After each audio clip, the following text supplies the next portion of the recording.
दाता, पग पग पर है संग तुम्हारे अन्नदाता। लहू किसानों का बन के पसीना सींचता है धरती का सीना। मेहनत का तेरी हक दिलवाने, नई तकनीक नई खोज बताने। पशुधन को गुणवान बनाना, पौध सुरक्षा को सिखलाना, खेती के सब गुर समझाने, भारत का सरताज बनाने। आठों पहर है संग तुम्हारे अन्नदाता, अन्नदाता।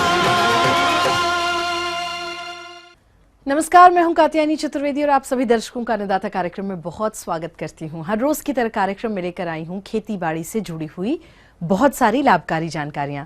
तो फिर चलिए सबसे पहले देखते हैं क्या है विशेष आज के कार्यक्रम में आपके लिए। सरसों की फसल में लगने वाले कीट और रोगों को कैसे करें नियंत्रण।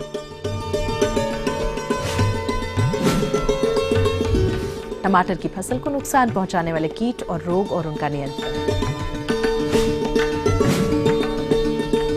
मौसम पूर्वानुमान रिपोर्ट के आधार पर कृषि सलाह।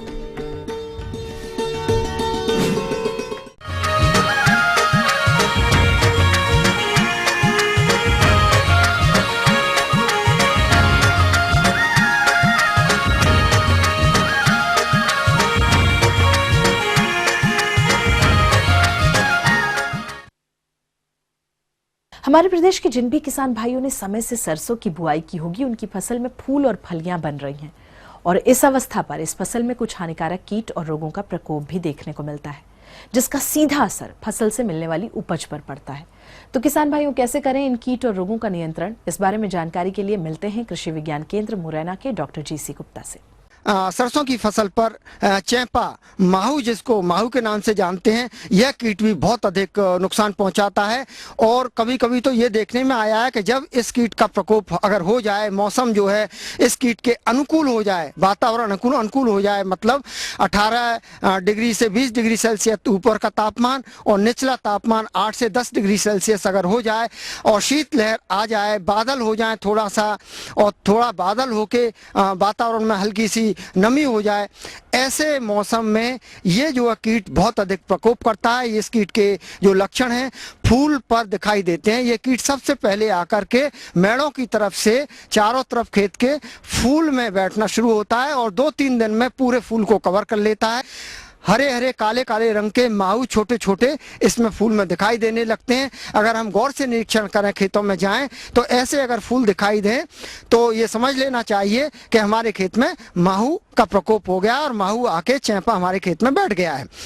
माहू कीट सरसों के पौधों की कोमल टहनियों, फूलों तथा फलियों से रस चूसकर नुकसान पहुंचाता है, जिससे पौधे की प्रकाश संश्लेषण की क्रिया बाधित हो जाती है तथा पौधे अपना भोजन नहीं बना पाते हैं, जिस कारण से सरसों की फलियों में दाने कम ही बनते हैं और उत्पादन में कमी आ जाती है। और इसके कारण ये 5% से लगा करके 80% तक ये जो है अलग अलग प्रकोप के हिसाब से हमारे खेत को नुकसान करता है, हमारी फसल को नुकसान करता है। किसान भाइयों, आप निरीक्षण करें खेतों का, मेड़ों की तरफ खेतों को घूमें चारों तरफ से, जहां जहां ये कीट काले रंग का, हरे रंग का कीट दिखाई दे रहा है, फूलों में बैठ गया है, उन फूलों को तोड़ करके और किसी उसमें पॉलीथीन में रख करके और उसको गड्ढा करके हम उसको चारों तरफ से गाड़ते जाएं। ऐसा अगर हम कुछ दिन तक कर लेंगे तो हो सकता है कि आगे हमारे अंदर खेतों में ये कीट न पहुंचे और जो है हमारी फसल सुरक्षित हो जाए। माहू कीट की प्रारंभिक अवस्था में जैविक नियंत्रण हेतु आप नीम तेल की 5 मिलीलीटर मात्रा को प्रति लीटर पानी के हिसाब से घोल बनाकर छिड़काव करें। यदि प्रकोप आर्थिक क्षति स्तर से अधिक हो तभी रासायनिक दवाओं का प्रयोग करें। अगर ये कीट तेजी से फैल रहा है तो तुरंत जो है दवा का प्रबंध करके दवा में आप मेलाथियन ले लें, ऑक्सीडेमोटाइन मिथाइल ले लें या डाइमेथोएट ले लें। कोई भी तीनों में से कोई भी अगर एक दवा आपको मिल जाए, 1.5 मिलीलीटर दवा प्रति लीटर पानी के हिसाब से घोल बना करके 10-10 दिन के अंतर से 2 बार छिड़काव कर देंगे तो इस कीट का बहुत ही अच्छी तरह से नियंत्रण हो जाएगा, आपकी फसल सुरक्षित हो जाएगी और आपको अधिक से अधिक उपज प्राप्त होगी। इसके अलावा सरसों की फसल में कुछ रोगों का प्रकोप भी होता है जिनके कारण फसल को अत्यधिक हानि होती है। इसलिए किसानों को इन रोगों के कारण, लक्षण एवं नियंत्रण की सही जानकारी का होना आवश्यक होता है। किसान भाइयों, सरसों की जो फसल है उसमें श्वेत कीट नाम का एक रोग है जिसे सफेद फफोला रोग से के नाम से भी जाना जाता है। श्वेत कीट रोग के लक्षण फसल पर 35 से 40 दिन की अवस्था से लक्षण दिखाई देने लगते हैं और इसके लक्षण पत्ती पर निचली जो पत्ती की जो निचली सतह होती है वहाँ पर सफ़ेद सफ़ेद रंग के छोटे छोटे पास्चूल्स हैं, उनके कारण इसकी शुरुआत होती है और धीरे धीरे ये जो सफ़ेद फफोले हैं धीरे धीरे बढ़ते जाते हैं और पत्ती का काफ़ी भाग जो है कवर कर लेते हैं। किसान भाइयों, इस रोग के कारण सरसों की फसल में अत्यधिक नुकसान होता है तथा इस रोग का इस समय नियंत्रण करने के लिए सबसे पहले आप रोग ग्रसित भागों को तोड़कर नष्ट कर दें तथा इस रोग का प्रकोप अधिक होने पर रासायनिक नियंत्रण हेतु आप मैंकोजेब दवा की 2 ग्राम मात्रा को प्रति लीटर पानी के हिसाब से घोल बनाकर छिड़काव करें जिससे कि इस रोग का नियंत्रण हो सके। किसान भाइयों, सरसों की फसल में एक रोग और आता है जिसे हम भभूतिया रोग या धौरिया रोग या चूर्ण लासिता रोग के नाम से जानते हैं। जब मौसम साफ हो जाता है, थोड़ा सा तापमान बढ़ जाता है, ऐसे मौसम में जो है ये रोग धीरे धीरे छोटे छोटे सफ़ेद सफ़ेद धब्बे के रूप में शुरू होता है और धीरे धीरे पूरी पत्ती को ये कवर कर लेता है और धीरे धीरे पूरे तने से होते हुए और फलियों पर ये रोग फैल जाता है और धीरे धीरे हमारे पूरे खेत में दिखाई देने लगता है। किसान भाइयों, अगर ऐसा रोग लेट फसल हो गई है या देरी से जो फसल बोई गई है उन खेतों में इसका रोग के आने की संभावना ज़्यादा बढ़ जाती है तो किसान भाइयों जो घुलनशील गंधक बाजार में उपलब्ध है, घुलनशील गंधक या सल्फेक्स पाउडर या कैराथियान, ये 3 दवाओं में से कोई भी एक दवा ले लें। घुलनशील अगर गंधक लिया तो 4 ग्राम गंधक घुलनशील गंधक 1 लीटर पानी के हिसाब से घोल बना करके 500 लीटर प्रति हेक्टेयर के हिसाब से छिड़काव करें।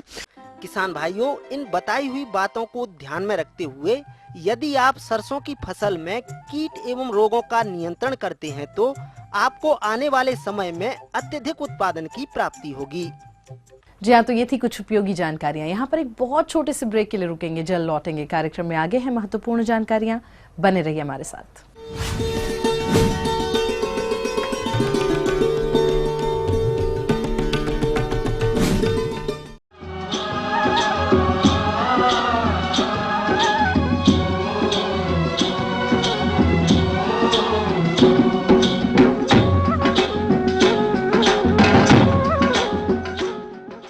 ब्रेक के बाद आपका एक बार फिर से बहुत स्वागत है अन्नदाता कार्यक्रम में। बढ़ते हैं अपनी अगली प्रस्तुति की ओर।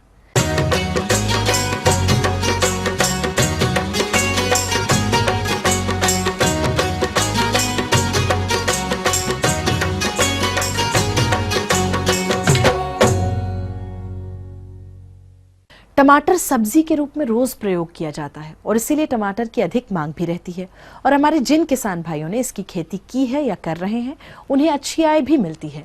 लेकिन कभी कभी टमाटर की फसल को कीट और रोग काफी क्षति पहुंचा देते हैं जिससे किसानों को काफी नुकसान का सामना करना पड़ता है। तो किसान भाइयों, इन कीट और रोगों को आप कैसे पहचानेंगे और इन पर नियंत्रण कैसे पाएंगे, आइए जानते हैं कृषि विशेषज्ञ डॉक्टर अभिमन्यु यादव से।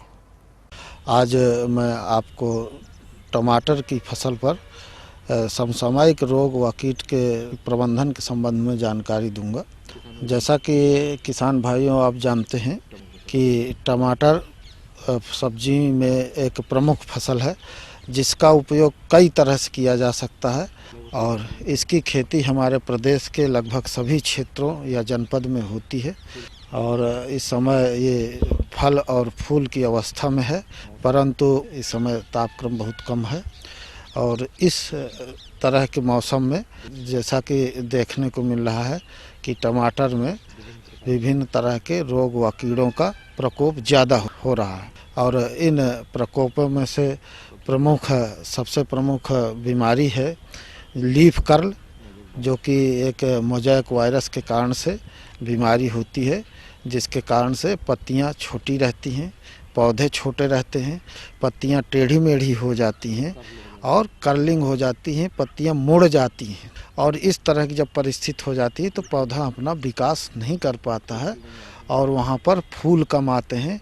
यदि फूल आते भी हैं तो उनमें फल नहीं आते, और कहीं कहीं फल अगर आ भी गए तो फल बहुत छोटे हो जाते हैं और कुरूप होते हैं, वो उनका बहुत अच्छा फल का रंग रूप नहीं होता है, जिसके कारण से किसान भाइयों को अच्छा उत्पादन नहीं मिल पाता।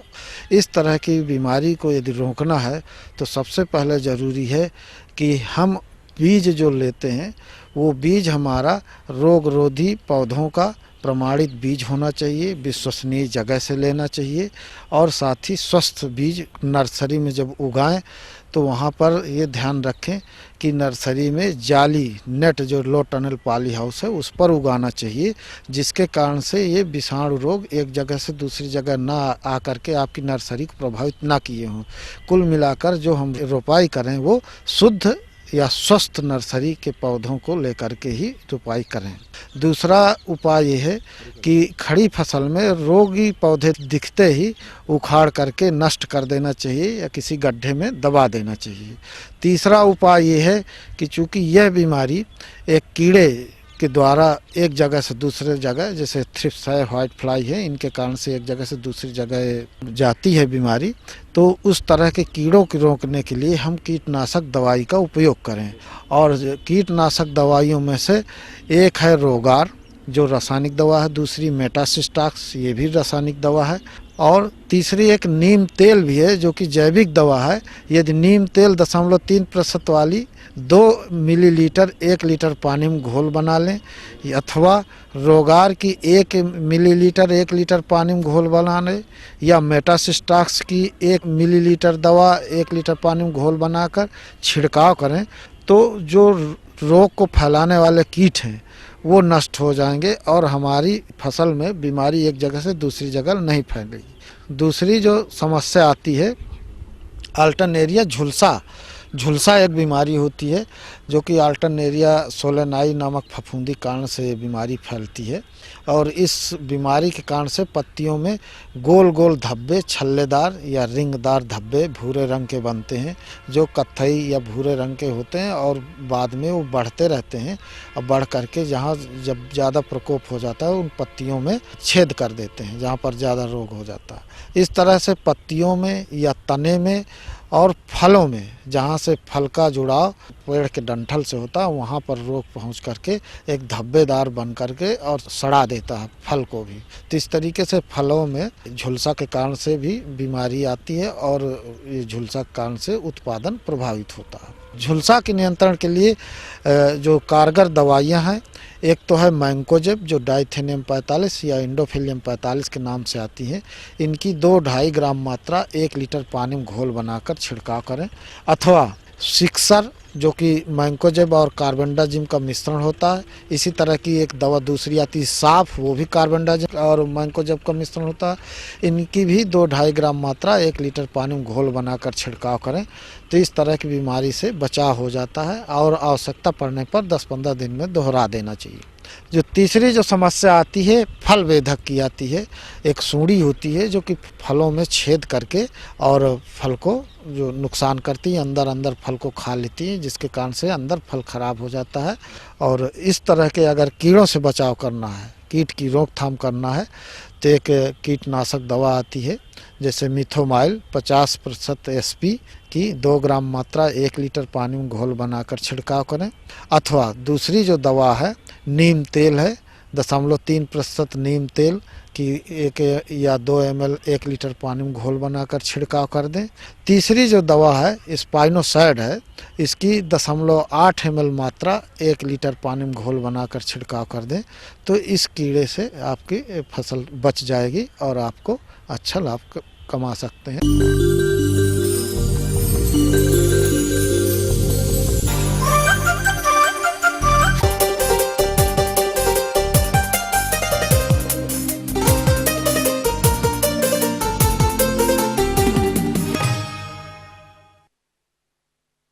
अपने प्रदेश के जिन भी किसान भाइयों ने राजमा की बुआई समय से की होगी, उनकी फसल इस समय बढ़वार की अवस्था पर है और इस फसल से अधिक उत्पादन लेने के लिए फसल की इस अवस्था पर कुछ कार्यों को करना बेहद जरूरी होता है। तो कौन कौन से हैं ये जरूरी कार्य, आइए जानते हैं कृषि विशेषज्ञ डॉक्टर देवेंद्र सिंह से।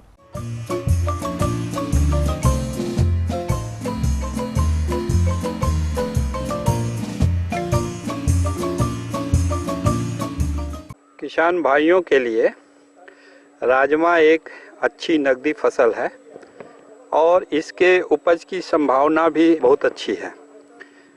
इस समय जो किसान भाई राजमा की खेती किए हुए हैं, प्राय उनकी फसल जो 25 से 30 दिन की हो गई है, उसमें खेत में खरपतवार आ गए होंगे। राजमा की फसल को खरपतवारों से काफी हानि होती है। यह खरपतवार मुख्य फसल से पानी, रोशनी, खाद और उर्वरक के लिए प्रतिस्पर्धा करते हैं, जिससे हमारी मुख्य फसल की बढ़वार में बाधा आती है। साथ ही इन खरपतवारों के कारण इसके उत्पादन में कमी देखी गई है। खरपतवार आ गए हो, उसको अगर कतार में बोए हैं तो हैंड हो चला के या खुरपी से खरपतवार निकाल देना आवश्यक होता है। दूसरा काम ये करना है कि राजमा में इस अवस्था में जब फूल आते हैं, उस अवस्था में न्यूट्रिएंट्स की प्रचुरता होनी चाहिए। राजमा एक ऐसी दलहनी फसल है जिसमें नोड्यूल नहीं बनते हैं, जिस कारण इसमें नाइट्रोजन की मात्रा ज़्यादा आवश्यकता होती है। किसान भाइयों, फसल की उचित बढ़वार के लिए पोषक तत्व प्रबंधन बेहद जरूरी है। खासकर फसल की उचित बढ़वार और अधिक उत्पादन के लिए फसल की विभिन्न अवस्थाओं पर उर्वरकों का अलग अलग मात्रा में प्रयोग करना चाहिए। इसलिए प्रति एकड़ 50 केजी यूरिया नीम कोटेड जो आजकल बाजार में मिल रहा है, अगर कोटेड नहीं है तो उसमें 5 केजी सल्फर, 50 केजी यूरिया में 5 केजी सल्फर मिक्स करके और इसको टॉप ड्रेसिंग करना चाहिए। टॉप ड्रेसिंग करने के बाद इसकी गुड़ाई कर देनी चाहिए, इससे आपका फसल अच्छा होगा। दूसरा काम है जो पोषक तत्व, सूक्ष्म पोषक तत्व की कमी वाले क्षेत्र हैं, उसमें किसान भाइयों को चाहिए कि एक फफूंदीनाशक कार्बेंडाजिम 1 से 1.5 ग्राम प्रति लीटर के हिसाब से और मल्टीप्लेक्स का 2 से 3 ग्राम प्रति लीटर के दर से पानी में मिला के किसान भाई छिड़काव करें, जिससे न सिर्फ अच्छे फ्लावरिंग आएगी बल्कि उपज में भी काफी बढ़ोतरी होगी। किसान भाइयों, जाड़े के मौसम में जब वातावरण में नमी की अधिकता रहती है, तब इस फसल में कई हानिकारक रोग पनपने लगते हैं, जो कि फसल की वृद्धि और विकास में रुकावट डालते हैं। इतना ही नहीं किसान भाइयों, यदि समय रहते इन रोगों की रोकथाम न करें तो यह रोग पूरी खेत में बड़ी तेजी से फैल जाते हैं और देखते ही देखते पूरी फसल बर्बाद हो जाती है। जनवरी के 15 जनवरी के पर इसमें राजमा की फसल में कुछ रोग आते हैं। एक तो ऊपर का गलन जो ऊपर से सड़ने लगता है और सफ़ेद सफ़ेद हो के पत्तियों में और टिप्स पे वो पूरा पौधा का पौधा नष्ट हो जाता है। इस रोग की बचाव के लिए साफ एक दवा आती है जिसमें कार्बेंडाजिम और मैंकोजेब का दोनों का बराबर मात्रा होता है। उसका छिड़काव करने से उस रोग पर नियंत्रण पाया जा सकता है। राजमा में प्राय किसी प्रकार के कीट का प्रभाव नहीं होता है, इसलिए कोई कीटनाशी की उपयोग करने की आवश्यकता नहीं होती। किसान भाइयों, इन प्रबंधनों को यदि आप राजमा की फसल में अपनाते हैं तो निश्चित ही इस फसल से आप अधिक उत्पादन प्राप्त कर सकते हैं। तो आगे और भी कुछ रोचक जानकारियां हैं, लेकिन यहाँ एक छोटे से ब्रेक के लिए रुकते हैं। जल्द होंगे हाजिर।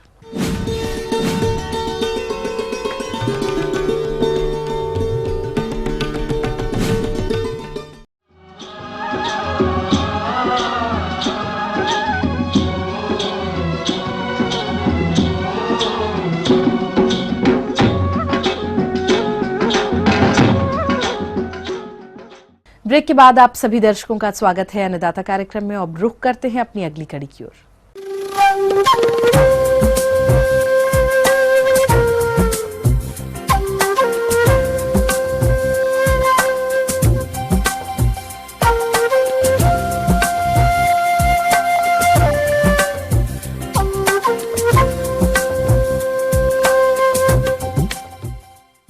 तो मौसम के अनुसार प्रबंधनों पर टिकी होती है आपकी खेती बाड़ी, और इसीलिए मौसम पूर्वानुमान और उस पर आधारित साप्ताहिक कृषि सलाह इस प्रकार है।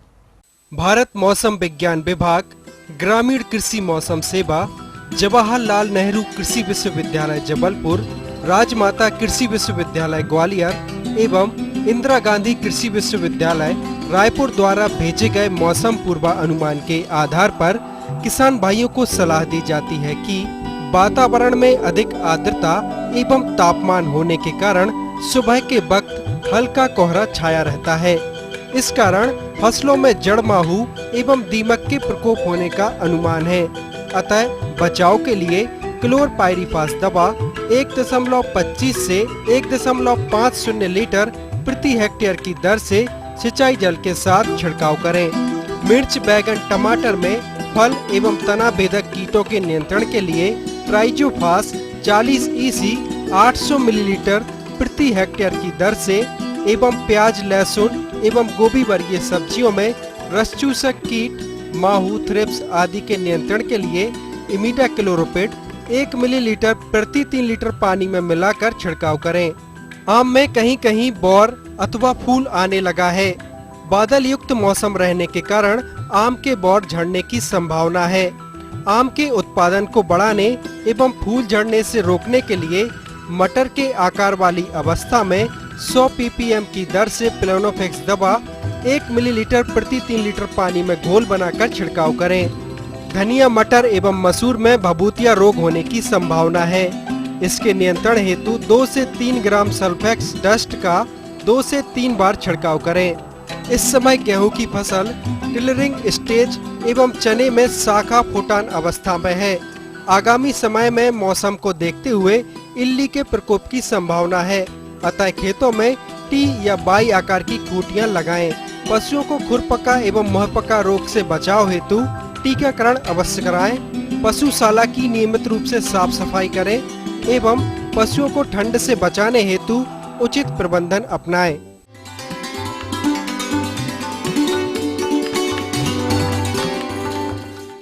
तो अन्नदाता हेल्पलाइन निशुल्क फोन संपर्क सेवा के माध्यम से आपके द्वारा पूछी गई समस्याओं में से 1 या 2 महत्वपूर्ण समस्याओं को हम अपने कार्यक्रम में जरूर शामिल करते हैं, और इसी के तहत आज की चयनित समस्या और उसका जवाब इस प्रकार है।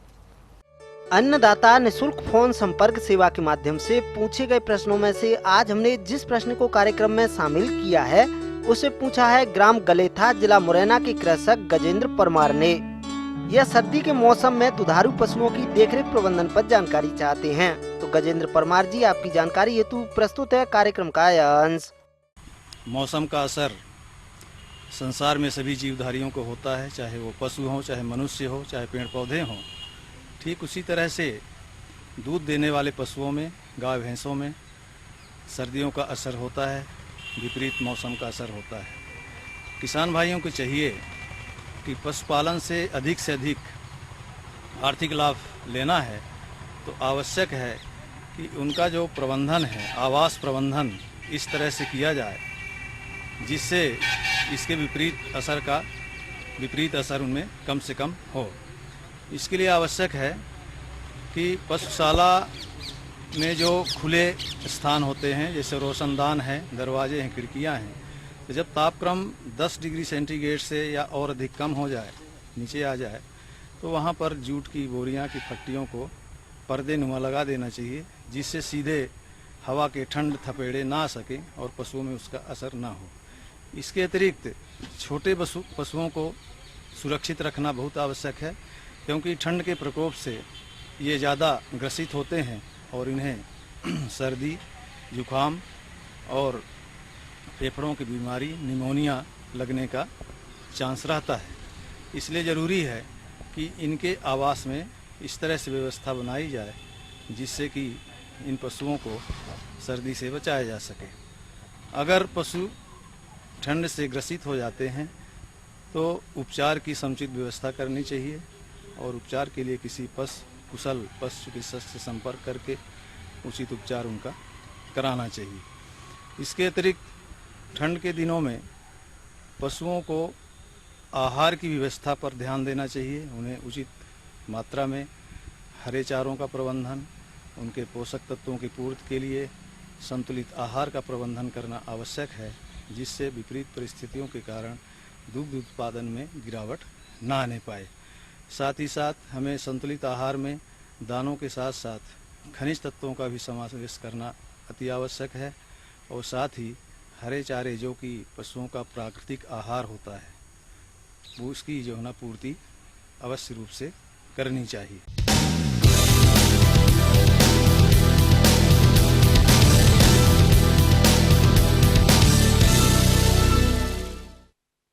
राज्य की विभिन्न मंडियों में कृषि उत्पादों के चढ़ते उतरते बाजार भाव की संक्षिप्त जानकारी इस प्रकार है।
और चलिए अब देखते हैं कल दिखाए जाने वाले कार्यक्रम की मुख्य झलकियां।